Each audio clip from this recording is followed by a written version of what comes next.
Hello, my friends, and welcome to February. We have quite a month ahead of us. A lot of Plutonic colonic action. We have Pluto meeting with Mercury, Mars, and Venus this month.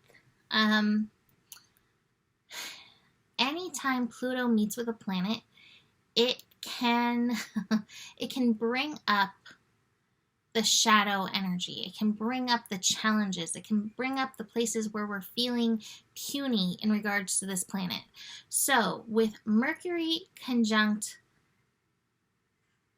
Pluto, which will happen on the 4th, 5th of February as Mercury enters the sign of Aquarius, we really have to look at our mental energy, our fears, where we feel like a victim. All of those vibrations may bubble up to be experienced, felt, and dealt with. It's interesting because when I was part of another astrological page a really long time ago, when we talked about like Mercury and Aquarius, we would talk about the stinking thinking and not getting stuck in the stinking thinking. With the Plutonic colonic, with Pluto bringing up these energies. That's why I call it the Plutonic colonic, because it brings up the stuff that needs to be expelled. It brings up the poop. So the stinking thinking may get extra stinky.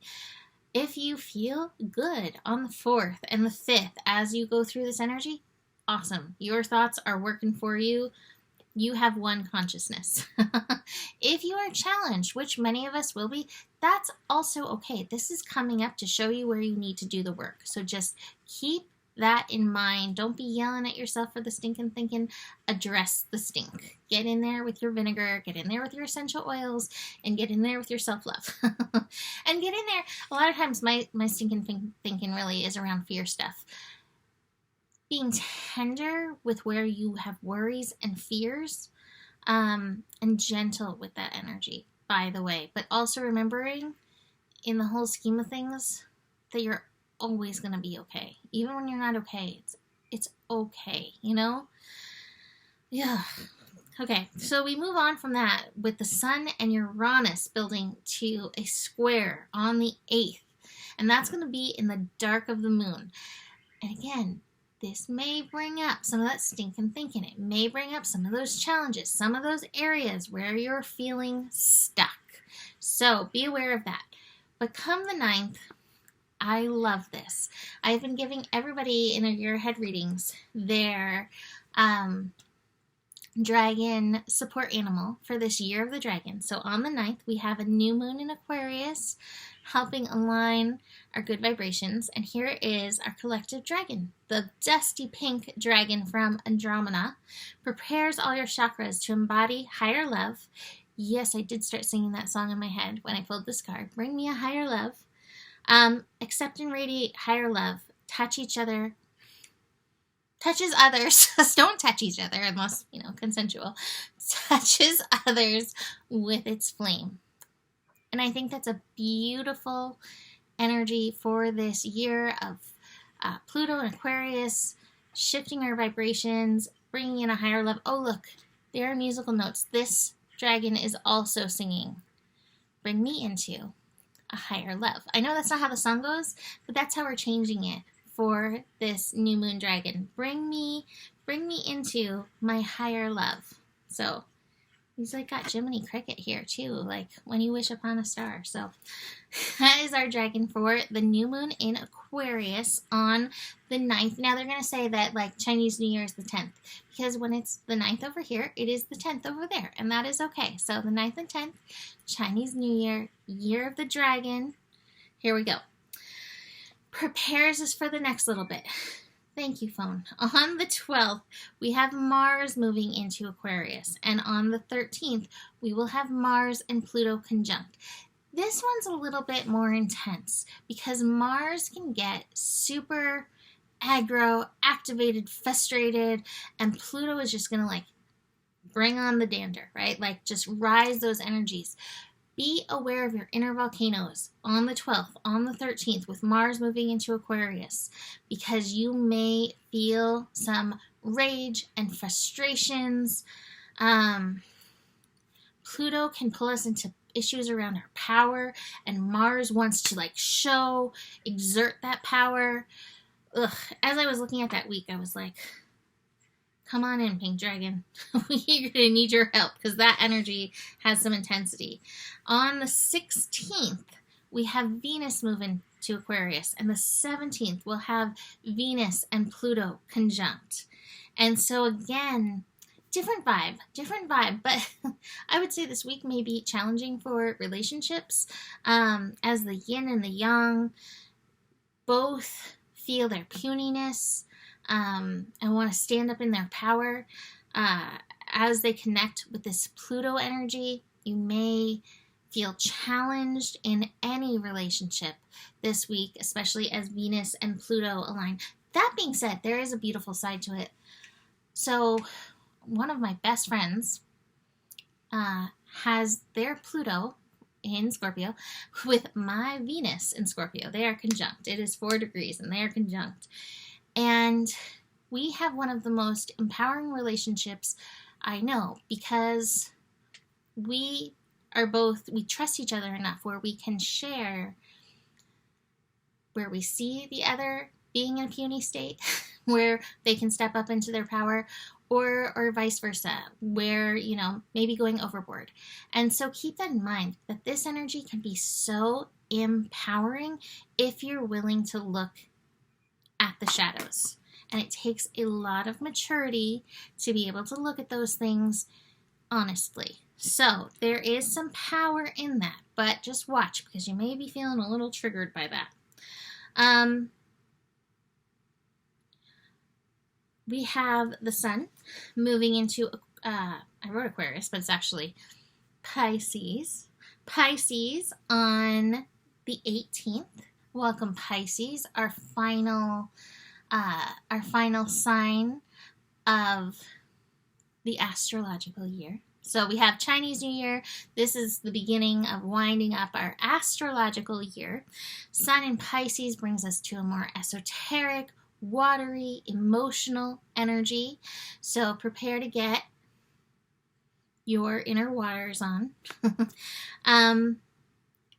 A call to daydream and to connect with the divine. Make sure that we always are, but consciously, this card keeps coming up, consciously connecting with the divine. Like when you are outside in nature, be like, wow. When you're looking at yourself, be like, wow. When you're looking at anything, this is all a reflection of the creation energy of the divine. Wow, right? Consciously connect to that. Speaking of consciously connecting to the divine, we've got the North Node and Chiron conjunct on the 19th. We're going to feel this building this whole time, building up to it for sure. The North Node is a call to that aligned path forward.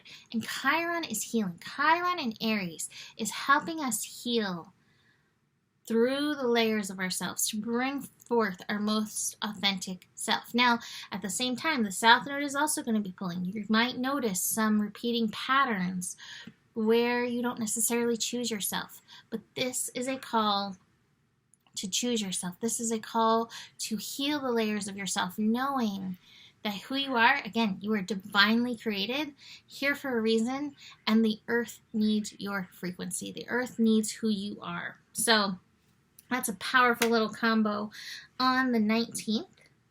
On the 21st, I also love this. Mars and Venus, after feeling those effects of Pluto, come together in a conjunction. Now, we haven't had a Venus-Mars conjunction since, was it 2022 or 2021? I think it was 2022 that we last had our Venus-Mars conjunction. In 2023, they kind of avoided each other. They came close, but didn't quite meet. I love this meeting from that place of empowerment. Like, okay, we saw the puniness and now we can find our balance. Now we can come into a sense of union. And this is a check within yourself. Like, are you honoring your inner yin and yang? Are you being receptive? Are you listening to your intuition? Are you paying attention to your feelings? Is your intuition helping you take guided action? Are you aligning your intuition with your sense of passion and desire for life and for the world and taking that action? So that's a beautiful little connection that we have. 22nd, we have Mercury moving into Pisces, a little bit more daydream believer energy. This is, I think, going to be an important transit to learn the lessons of Pisces, to use your illusion, but not let illusion use you. So be very aware when you are called to daydream and imagine and create in your life, but recognize that there are illusions all over, and we can choose which ones we want to interact with and, go there with. Consciousness, discernment, that's going to be a really big, important lesson down the line a little bit when we have Neptune reaching the final degree of Pisces. That's going to be illusion city, but are we building the city or are we letting other things build the city? I am now hearing the song We Built the City on Rock and Roll, so good choice. Speaking of Pisces energy, on the 24th, we have our full moon in Virgo coming through. Full moon hanging out at 5 degrees Virgo. Listening to the Virgo energy, body, mind, spirit, soul, and heart, bringing that into the metaphysical Piscean realm to connect it with our inner magic. I think that it's a very potent full moon for some activations. And finally, on the 28th, this is an interesting conglomeration of energies. We have the Sun and Mercury and Saturn all conjunct, all working together. So Sun in Pisces, Mercury in Pisces, Saturn in Pisces. And this, to me, it feels like a divine crossroads of hey, are you choosing your divine self? Are you choosing your divine path? Are you choosing your divine life? Are you moving in that direction? Are you remembering that you are God? Are you remembering God within you? Are you remembering this creative energy and kind of just checking in with that before continuing on your way? So that's a really powerful energy. That's going to be on the 28th. So be aware of that.